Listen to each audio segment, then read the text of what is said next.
오늘 오전에 하나님 말씀은 빌립보서 4장 6절부터 7절까지 본문으로 이제 여러분에게 설교하겠습니다.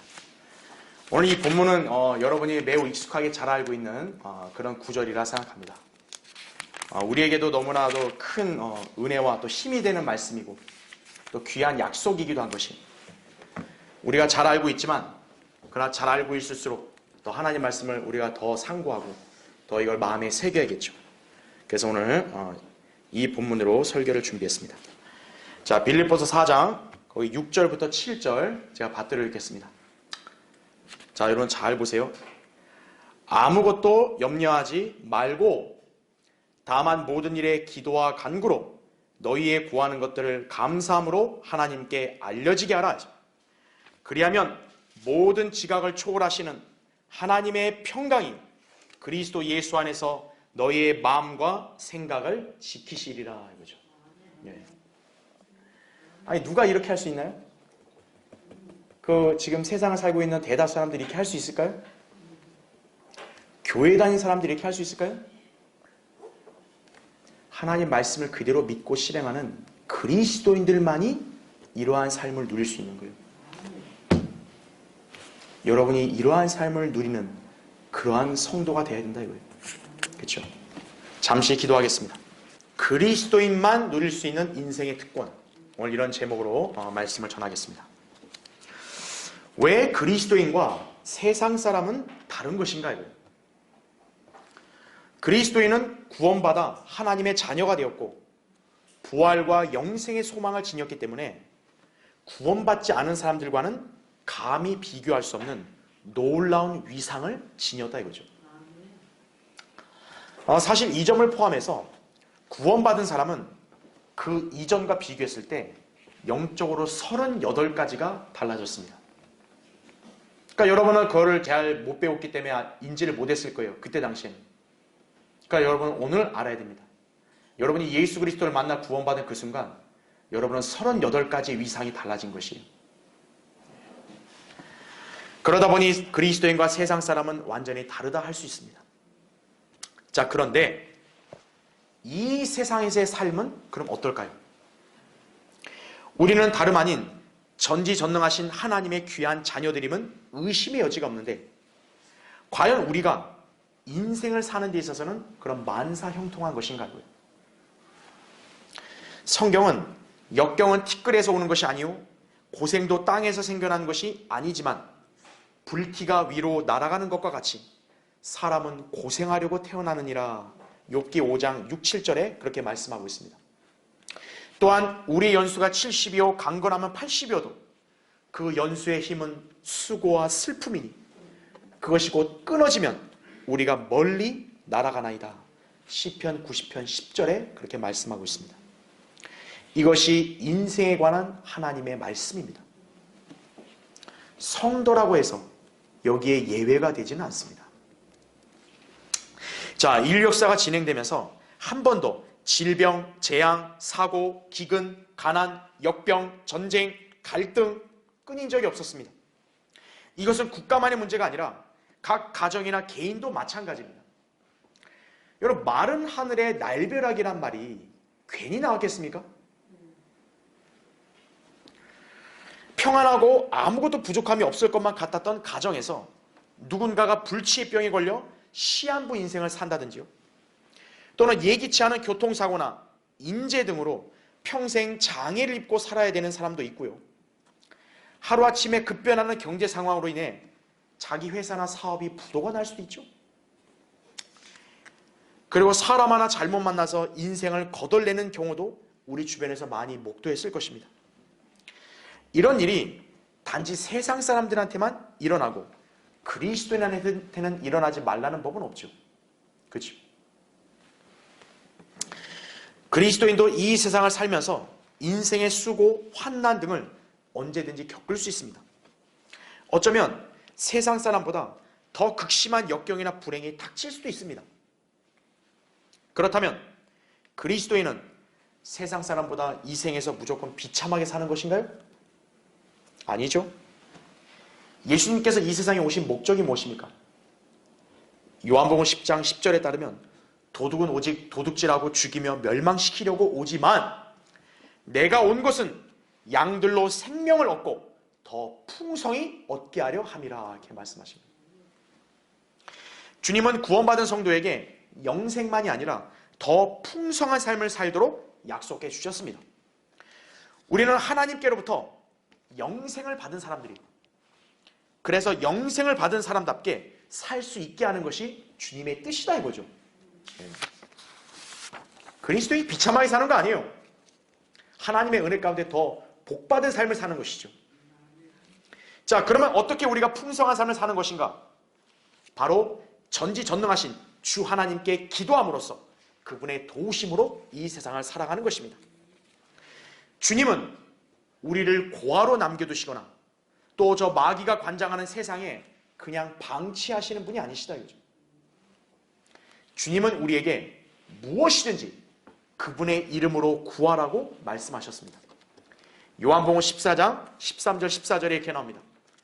또 너희가 내 이름으로 무엇이든지 구하면 내가 그것을 행하리니 이는 아버지로 아들 안에서 영광을 받으시게 하려는 것이라.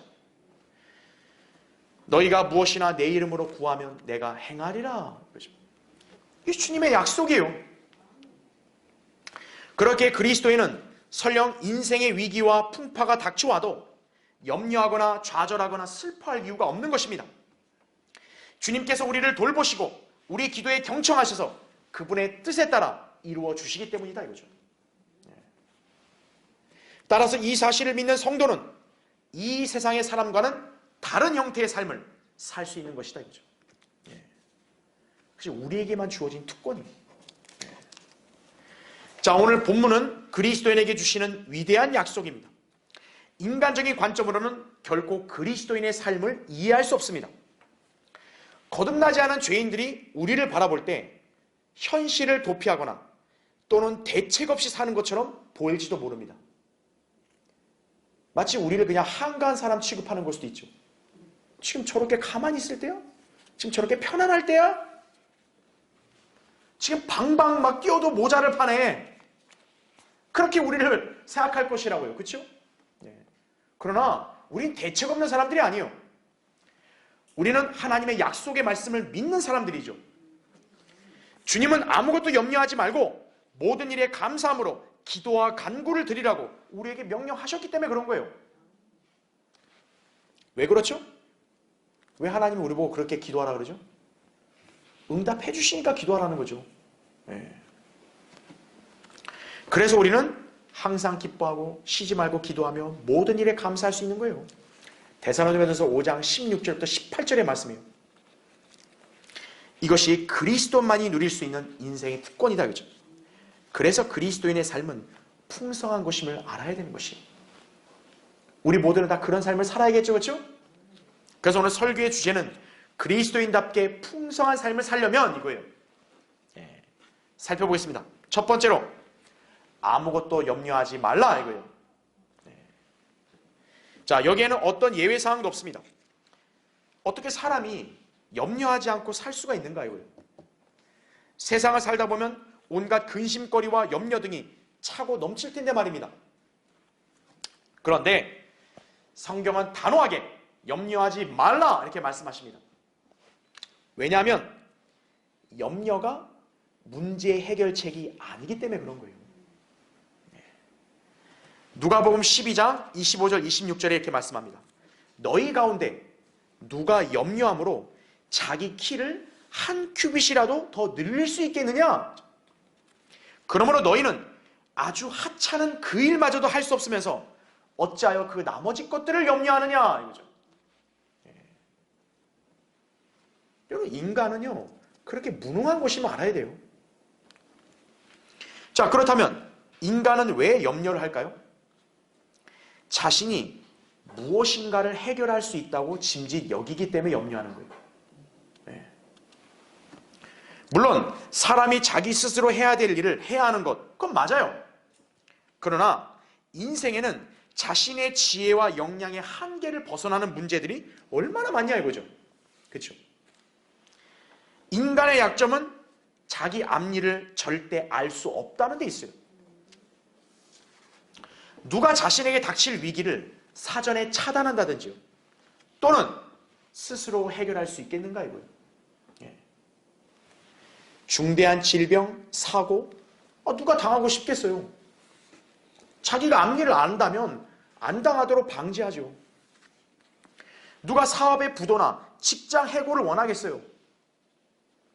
가정 파탄, 자녀의 비행 등이 자기 가족에게 일어나지 말라는 법이 어디 있겠어요. 그러니까 인간은 늘 그런 환경 속에서 염려와 근심밖에 할 게 없는 거죠. 비록 그들 중에는 종교나 신앙을 나름대로 의지해 보려고 하지만 전혀 무익할 뿐이에요. 염려가 사라지지 않아요. 그러나 그리스도인은 염려하지 않을 수 있어요. 왠지 아십니까? 전지전능하신 주 하나님께서 우리를 돌보신다고 약속하셨기 때문에 그런 거예요. 베드로전서 5장 7절에 이런 말씀합니다. 너희의 염려를 다 하나님께 맡기라. 이는 그분께서 너희를 돌보심이니라. 그럼에도 수많은 그리스도인들이 염려와 걱정에 휩싸여 있어요. 왜 그럴까요?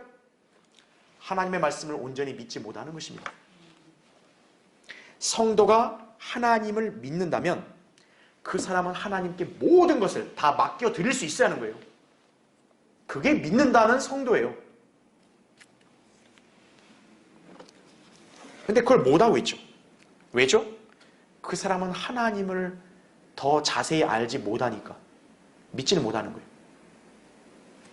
늘 제가 얘기하잖아요. 믿음과 신뢰는 그 대상을 잘 알아야 나오는 법이에요. 그렇지 않겠어요? 우리가 하나님을 알려면 어떻게 해야 돼요?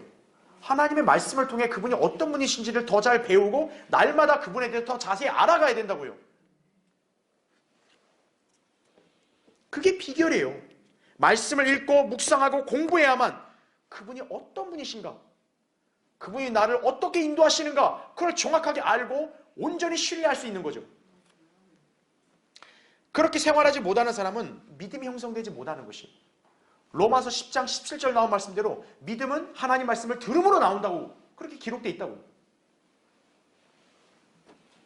하나님 말씀을 듣지 않고 공부하지 않는 사람, 그 사람은 하나님을 잘 모르기 때문에 하나님께 맡기질 못하는 거예요.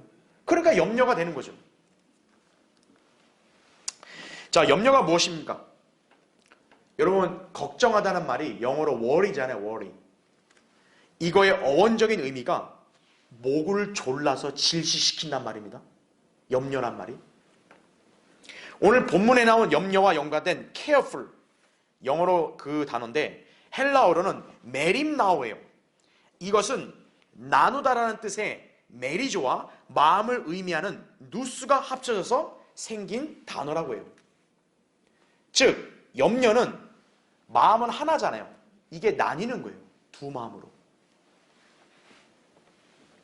성경은 두 마음을 품은 사람은 안정이 없다고 야고보서 1장 8절에 말씀하고 있는 거죠. 바로 염려하는 성도가 두 마음을 품고 있는 거예요. 예. 염려하는 성도의 상태는 늘 불안과 초조로 일관하면서 낙담하고 시리에 빠지는 것이에요. 걱정에 휩싸이죠?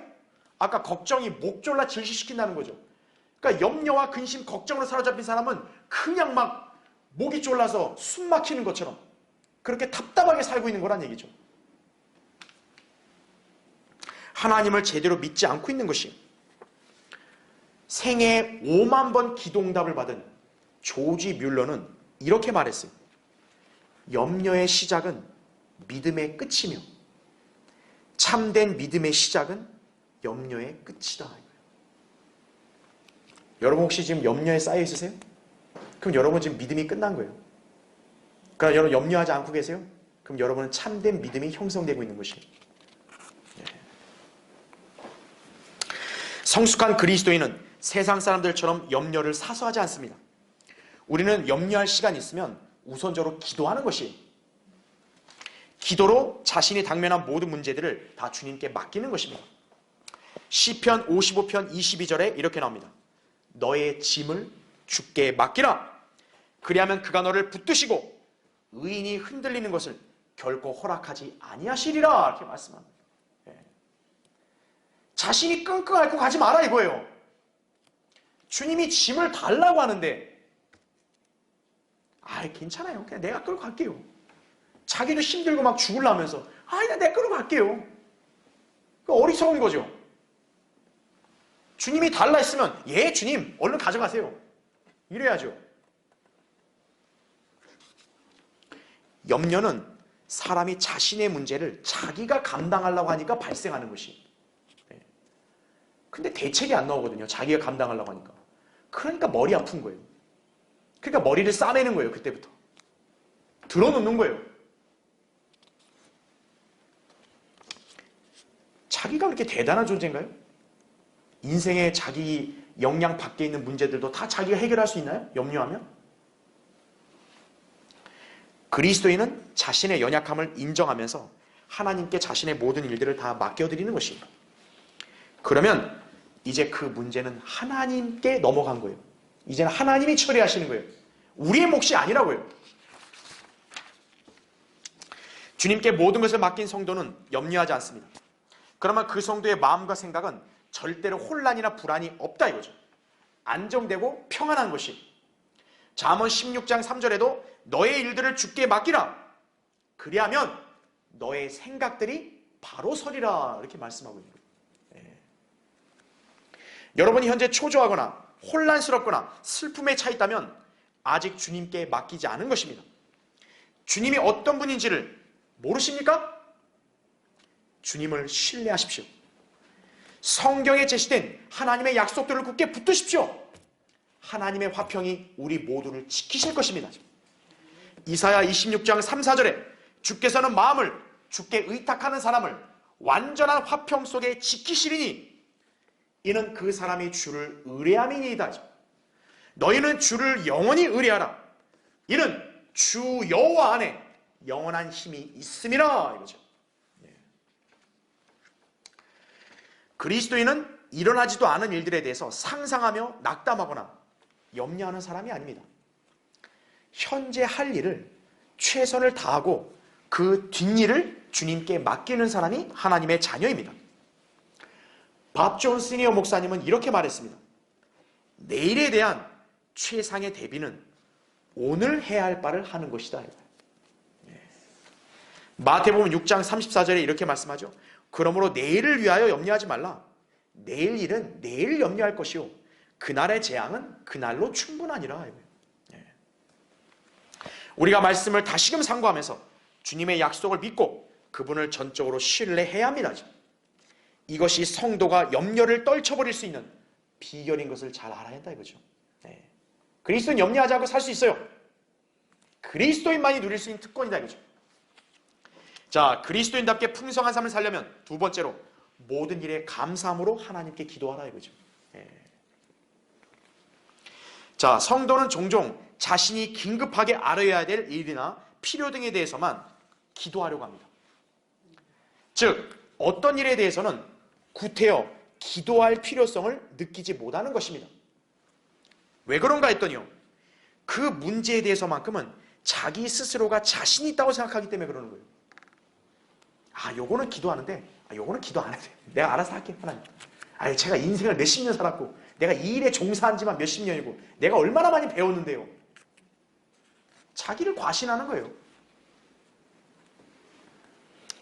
그러나 인생이 어디 자기 뜻대로 될 수 있습니까? 그렇죠? 그렇기 때문에 성도는 모든 일에 기도해야 되는 거예요. 특정한 주제만 놓고 기도하겠습니다가 아니라 모든 일에 기도해야 된다 이거예요. 비록 자신의 생각으로 가능할 것처럼 예측된다고 할지라도 우선적으로 기도함으로써 주님의 뜻을 물어야 한다 이거죠. 그럴 때 성도는 주님의 인도하심을 받는 것입니다. 잠언 3장 5절 6절에 이렇게 나옵니다. 내 마음을 다하여 주를 신뢰하고 내 자신의 명철을 의지하지 말라. 내 모든 길들에서 그를 인정하라 이거죠. 그리하면 그가 내 길들을 지도하시리라 이거죠. 얼마나 단순하고 명료해요. 그죠? 사람은 위기와 환난이 닥치면 그 순간만 모면하려고 기도하는 습성이 있어요. 그럴 때는 정말 간절히 기도하며 매달려요. 근데 그 그리스도인만 그럴까요? 하나님 믿지 않는 종교인들도 자기 신한테 그렇게 매달려요. 그러나 막상 그 문제가 어찌어쩌다 해결되었거나 지나가고 나면 언제 그랬나는 듯 하나님을 망각해버리는 것이, 화장실에서 볼 일 다 봤다 이거죠. 이제는 화장실에 볼 일이 없다 이거죠. 그와 똑같은 심성으로 하나님을 거부하는 거예요. 하나님을 잊어버리는 거예요. 하나님은 인간들의 속성을 너무 잘 알고 계시는 거예요. 따라서 하나님께서는 그런 사람하고 교제를 잘 하지 않으신다. 자, 그러면 누가 하나님과 교제할 수 있는 것인가? 신실하게 그분을 믿고 섬기며 늘 기도하는 성도라고요. 우리 그리스도인은 하나님과 지속적으로 교제해야 합니다. 이를 위해서는 꾸준히 기도해야 하는 것이다 이거죠. 필요할 때, 아쉬울 때만 기도하는 게 아니에요. 꾸준히 기도하라 이거죠. 골로새서 4장 2절에 이렇게 말씀합니다. 꾸준히 기도하고 감사함으로 기도에 깨어있으라 이거죠. 성도가 주님과의 교제로 그분을 점점 더 알아갈수록 그분께로부터 받은 은혜와 복, 사랑, 도우심, 이것을 인지하게 됩니다. 이것이 성숙한 성도의 자세입니다. 미숙한 아이들은 자기가 받은 은혜나 호의는 기억하지 않죠. 그저 지금 필요한 것만 달라고 떼쓰는 법이에요. 미숙한 아기들이 다 그렇잖아요. 그리스도인 가운데서도 하나님 앞에 자기 신세 한탄, 그저 달라고만 떼쓰듯이 기도하면서도 전혀 감사와 찬양을 드리지 않는 사람들이 많다고요.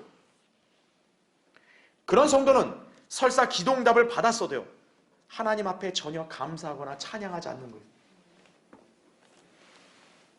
주님이 그걸 원하시겠어요? 그렇죠? 주님은 성도가 그분의 은혜를 기억하고 늘 감사하는 삶을 살기를 원하신다고요. 그렇죠? 이것은 우리 기도 생활에서 요구되는 것이에요. 감사함으로 하나님께 알려지게 하라 이거죠. 어떤 성도는 하나님께 감사한다고 고백하기도 합니다. 하나님을 찬양한다고도 합니다. 그러나 좋은 상태에 있을 때는 누가 감사를 못해요? 그죠?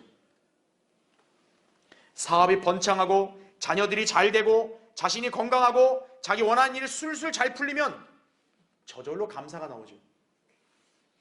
이에 반해서 자신이 심각하게 아플 때, 사업이 부도나거나 또는 실직을 할 때, 친구들로부터 소외를 당했을 때, 가정의 불화가 닥쳤을 때 감사할 수 있는가 이거죠.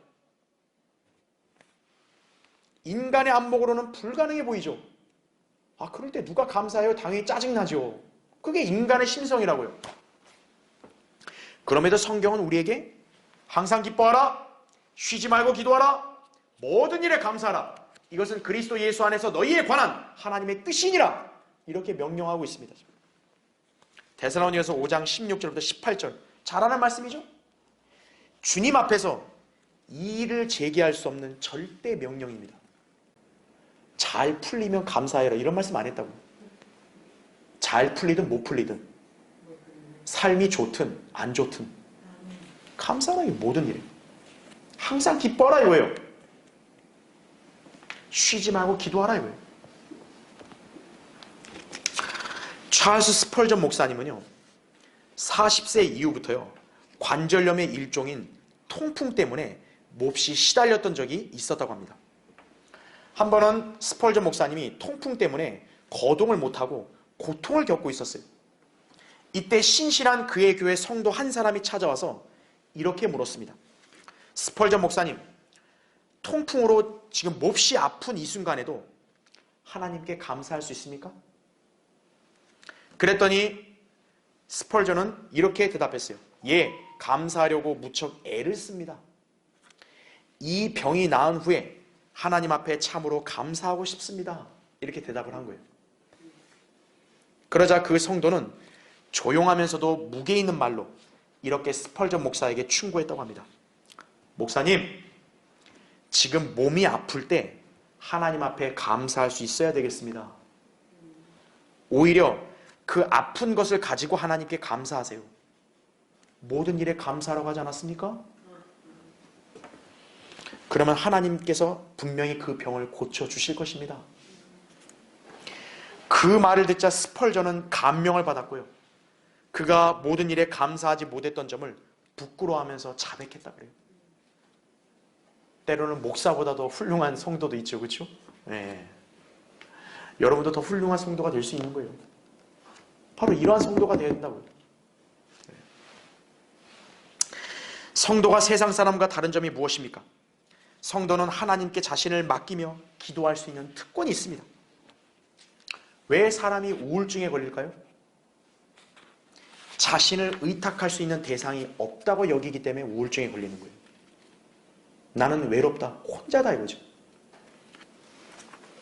그런데 그리스도인이 혼자일까요?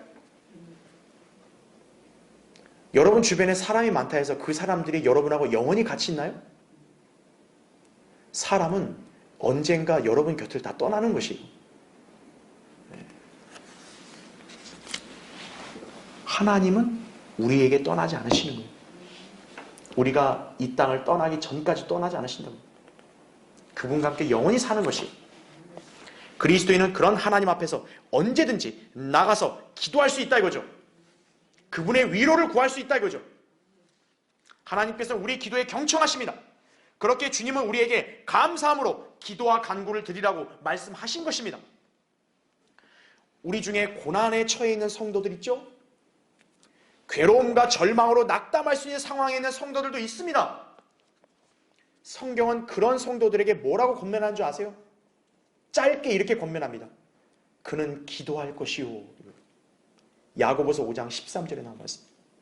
고난 중에 있는 성도들 기도할 것이요. 그것도 감사함을 하라 이거예요.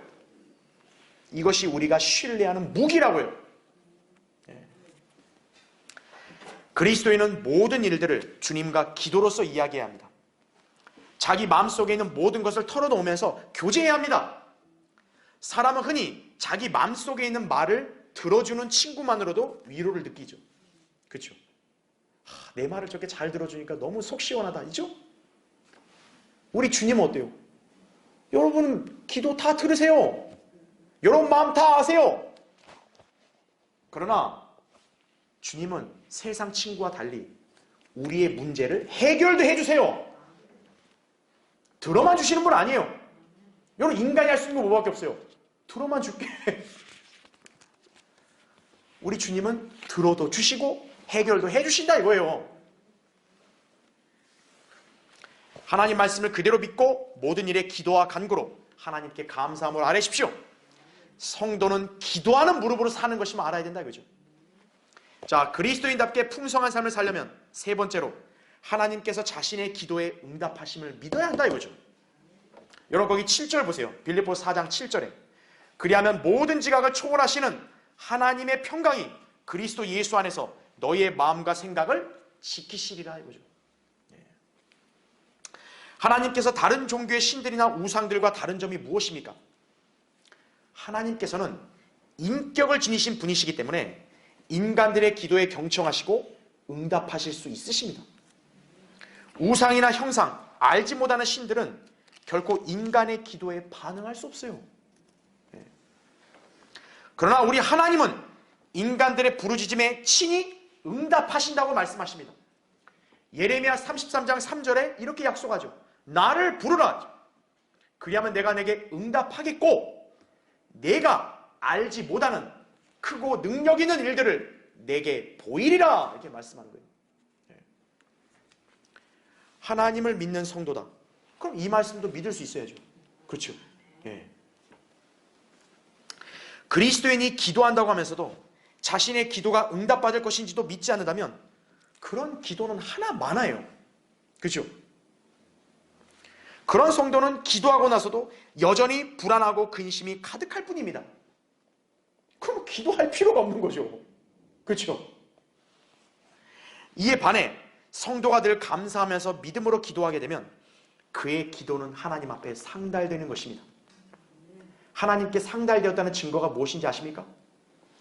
우리가 방금 본문에서 봤던 대로 하나님께서 그 사람 안에 평강을 주시는 것이에요. 여러분은 그것을 늘 경험하고 사셔야 돼요. 평강이 우리 인생의 모든 문제에 대한 염려, 근심, 두려움, 초조함으로부터 우리를 지켜주는 것이다 이거죠. 사람은 누구나 자신의 마음이 평온하고 즐겁기를 갈망합니다. 아무리 돈, 명예, 권세가 주어져도 마음이 평안하지 않으면요, 그 사람은 행복한 사람이 아니에요.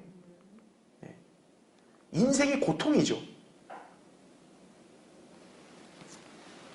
인간의 마음을 흔드는 것, 인생의 시련, 환난, 위기 등이 아니겠어요?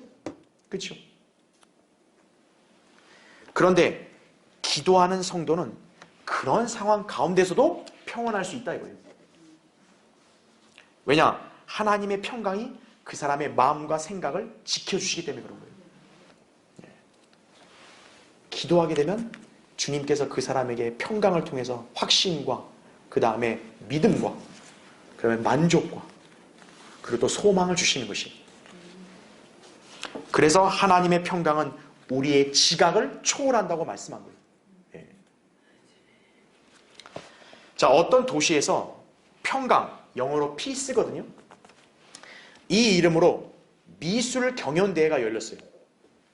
이 주제로 작품을 만들어 봐라 이거예요. 자, 거기서 최우수작으로 뽑힌 그림이 있는데요. 이 그림이 어떤 그림이냐면 막 이렇게 비바람이 치는 큰 나무의 가지 사이에 있는 새 보금자리를 그린 그림이에요. 자, 여러분 어떠세요? 막 거센 강풍이 몰아쳐서 그 나뭇가지가 막 흔들리고 막 부러질 것 같아요. 그 가지에 깃들어 있는 새 보금자리. 여러분이 그 보금자리에 있는 새라면 어떠겠어요? 이거 부러지면 어떡하지? 그렇죠? 그런데 이 그림에서는 이 나무 바깥에서 퍼붓는 비나 강풍과 대조적으로 어린 새가 평온을 누리고 있는 모습이 그려졌어요. 나뭇가지가 부러지려고 하는 그런 바람이 부는 그런 환경에 그 보금자리에 있는 새는 평온하게 있는 거예요. 평강이라는 주제로 그걸 그린 거예요, 어떤 사람이. 그게 최우수작으로 완성된 거예요. 심사위원들의 마음을 움직였던 것이다, 그죠? 평강이란 단지 그냥 고요하고 잠잠한 게 아니에요. 어떠한 위험이나 어떠한 위기가 닥쳐왔어도 그 가운데서 흔들리지 않고 평온한 것이 평강이에요. 예. 자, 그리스도인이 기도하면 모든 게 자기의 바람대로 이루어지는 게 아닙니다. 기도는 도깨비 방망이가 아니에요. 만일 그랬다면 너도 나도 방석 들고 죄다 교회 건물로 모여들었을 것이겠죠. 그렇죠? 근데 실제로 그렇다라고 사기치고 가르치는 교회들이 바로 은사주의 교회들인 거예요. 예, 기도만 하면 다 복받는다고. 그러니까 막 기도원 지고 막 산속에까지 기도원 만들어가지고 방석 들고 다 사람들 찾아오게 만들잖아요. 그거 아니에요. 기도는 나의 바람이 아니라 하나님의 뜻에 따라 합당한 대로 이루어지게 해달라는 것이 기도예요. 왜 그렇죠? 인간은 앞으로의 일을 모르잖아요. 자신의 현재 간구가 종국에는 좋은 것이 될지 아니면 더 해로운 것일지 당장 알 수 없다고요. 하지만 주님은 모든 것을 아심으로 그분이 보시기에 가장 좋은 방향으로 우리에게 응답하시는 것이다 이거죠. 따라서 우리의 기도는 무엇보다 주님의 뜻을 묻고 그 뜻에 따라 합당한 간구를 드려야 되는 것이다 이거죠. 요한일서 5장 14절 15절에 이런 말씀이 있습니다. 우리가 그의 안에서 가지는 담대함이 이것이니 그의 뜻대로 무엇이든지 구하면 그가 우리를 들으시는 것이라죠. 우리가 그 구하는 것은 무엇이나 그가 들으시는 줄을 안다면 우리가 그에게 구한 요청들을 받은 줄도 아느니라 이렇게 말씀하는 거예요. 하나님의 뜻대로 여러분 무엇을 다 구했죠? 하나님이 들었다는 거 확신하시죠? 그럼 받은 줄도 알아 이거예요. 네.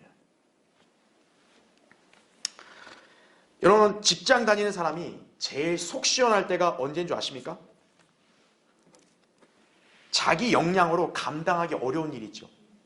상사나 사장에게 보고하고 책임을 떠넘길 때요. 이제 내 손에서 떠났다. 아, 개운하다 이거죠. 그렇죠? 왜죠? 그 결과에 대해서 이제 내가 책임질 필요가 없거든요. 그것을 해결해야 될 책임은 이제 내 몫이 아니라 상사나 사장에게 넘어간 거예요. 예. 그게 직장인에게 제일 속 시원한 거예요. 자기가 움켜쥔다고 해서 해결되는 게 아니잖아요. 예. 우리의 기도의 원리가 그와 같다 이거죠. 물론 세상의 직장 상사나 상관이 꼰대거나 야비하면 그 책임을 다시 밑에 부하 직원에게 떠넘길 것이에요. 그렇죠? 그러나 우리 주님은 다시 떠넘기는 분 아니에요. 여러분이 기도했다 해서 야 그건 나도 못하다. 야, 네가 알아서 해. 이런 분 아니시라고요. 주님은 친히 우리의 모든 것을 맡아서 해결해 주십니다. 그러므로 우리는 믿음으로 주님께 기도하고 응답을 기다리면 되는 것이다 이거죠. 마가복음 11장 24절에 이런 말씀이 있죠. 그러므로 내가 너희에게 말하노니 너희가 기도할 때 바라는 것들은 무엇이나 받은 것으로 믿으라 이거죠. 그리하면 너희 것이 되리라 이거예요. 성도만이 누릴 수 있는 기도의 특권이라죠. 자, 여러분이 어떤 위기나 문제에 직면했을 때 여러분 가장 먼저 무엇을 하셨습니까? 자기 머리로 계산하며 생각을 했습니까? 계획을 세웠습니까? 그리고 하나님 앞에서 자기 생각대로 해달라고 구하셨습니까? 그것은 하나님 앞에 합당한 기도가 아니에요. 그런 사람은 기도에도 여전히 염려와 근심이 가득할 뿐이에요. 왜죠? 자기가 세운 계획을 기반으로 하니까. 그거는 약점도 많고 불안전하니까. 그러니까 기도해놓고도 또 불안하고 근심한 거예요. 자기 생각과 계획대로 기도하는 사람은. 그러나 우선적으로 하나님 앞에 감사하면서 자신의 모든 일들을 기도하는 성도라면 하나님께서 그의 마음에 화평을 주실 것이다 이거죠. 왜 성도가 환난과 역경 앞에서 화평하지 못한 것인가 이거예요. 하나님의 화평이 너희 마음을 다스리게 하라. 이를 위하여 너희가 한 몸으로 부르심을 받았나니 또한 너희는 감사하는 자가 되라. 골로새서 3장 15절에 이렇게 말씀하십니다. 그렇죠? 그리스도인도 얼마든지 질병에 걸릴 수 있어요. 사고나 재앙으로 피해를 볼 수 있습니다. 재산의 손실을 볼 수 있고 대인관계에 불화가 닥칠 수도 있습니다. 그러나 우리는 그것을 맡기고 기도할 수 있는 주님이 계신다라는 거예요. 물론 그 문제를 자신이 원하는 대로 해결되지 않을 수도 있습니다. 그렇다고 해도 기도하는 성도는 주님을 신뢰하고 늘 감사하면서 그분의 인도하심을 받는 것입니다. 이 사실을 믿는 성도야말로 가장 풍성한 삶을 사는 것임을 알아야 합니다. 자, 이제 결론을 맺겠습니다. 초대교회의 교부였던 크리소스톰. 자, 기도에 대해서 다음과 같이 정의한 적이 있었습니다. 잘 들어보세요. 기도는 파선당한 자에게 항구이며 물에 빠져 죽어가는 자에게 생명줄이며 넘어지는 자에게 지팡이가 되고 가난한 자에게 보석광이 되며 병든 자에게 의사이며 기도는 우리에게 계속 축복하는 자이며 환난의 구름을 해치는 자이다. 진정으로 기도는 인간의 화를 정복하여 인간 행복의 튼튼한 기초가 되며 끊임없는 기쁨의 원천이 됩니다. 그리스도인만이 누릴 수 있는 인생의 특권이에요. 근데 성경에 기록된 하나님 약속을 믿지 않는 교인들이 이런 특권을 누릴 수 있겠어요? 못 누리죠. 그러니까 그런 사람들은 하나님을 믿는다고 하면서도 계속 근심하고 염려하고 불안에 휩싸이고 자기 노력과 힘으로 인생의 파고를 헤쳐나가려고 하는 거예요. 얼마나 힘들겠어요, 그런 사람은. 그렇죠? 그런 사람들은 어쩔 수 없지만 여러분들 그렇게 살면 안 된다는 얘기죠. 그리스도인이 하나님을 전지전능하시고 위대하신 분이라고 고백하며 찬양하면서도 막상 자신의 문제와 필요를 기도하면 들어주신다라는 것을 믿지 못한다면 그 사람의 고백과 찬양은 가식에 불과하죠. 그렇죠? 자기가 하나님 위대하십니다. 하나님은 천지전능하십니다. 근데 자기가 기도하는 것이 응답 안 된다고 생각하면 그 사람이 한 찬양은 그런 거짓 아니겠어요? 그렇죠? 여러분이 성경에 기록된 대로 하나님께서 온 우주 만물을 창조하시고 주관하시는 분임을 믿는다고 그렇게 하면서 하나님이 여러분의 인생에 있는 그런 자잘한 문제들 기도하는 걸 응답 안 해주시겠어요? 이 1000억 개의 은하계를 주관하는 거 보세요. 성경에 그렇게 기록된 하나님의 위대하심을 믿는다고 하면서 왜 자기 인생의 문제에 기도하면 그건 어렵다라고 왜 자기가 단정하냐고요. 그죠? 자신의 믿음을 측정해 보아야 되는 거예요. 예레미야 32장 27절에 이렇게 말씀합니다. 보라, 나는 주요 모든 육체의 하나님이라. 내게 어려워서 못할 일이 있겠느냐? 이거예요. 그리스도인이라고 하면서도 인생의 난관과 시련 앞에서 좌절하고 슬퍼한다면 그 사람은 믿음 없는 사람입니다. 우리는 오늘 본문 말씀을 통해 하나님께로부터 위대한 약속을 받았음을 알 수 있습니다. 이 말씀을 믿는다면 항상 기뻐하라, 쉬지 말고 기도하라, 모든 일에 감사하라, 이 말씀에 능히 순종할 수 있는 거예요. 믿음이 없는 사람은 이 명령을 받았을 때 아유, 제 인생을 보세요. 제가 어떻게 이렇게 살 수 있겠어요? 이렇게 반문하겠죠. 그러나 하나님을 신뢰하고 감사하는 성도는 이렇게 살 수 있다 이거죠. 하나님께서 나의 기도에 경청하신다는 것을 믿기 때문에 그런 거죠. 그래서 그리스도인은 염려하거나 낙담하지 않는 것입니다. 질병이 걱정되십니까? 사업이나 직장이 불안하십니까? 진로가 불투명하십니까? 여러분은 그것을 기도로 맡길 수 있습니다. 설사 나의 간구대로 되지 않았어도 주님은 가장 최상의 방법으로 응답해 주실 것입니다. 자신이 그리스도인이라고 확신한다면 그에 합당한 삶을 살아야겠죠. 그리스도인은 이 세상에서 가장 행복한 사람으로 살 수 있음을 오늘 여러분 잘 기억하시기 바랍니다. 자, 기도하겠습니다.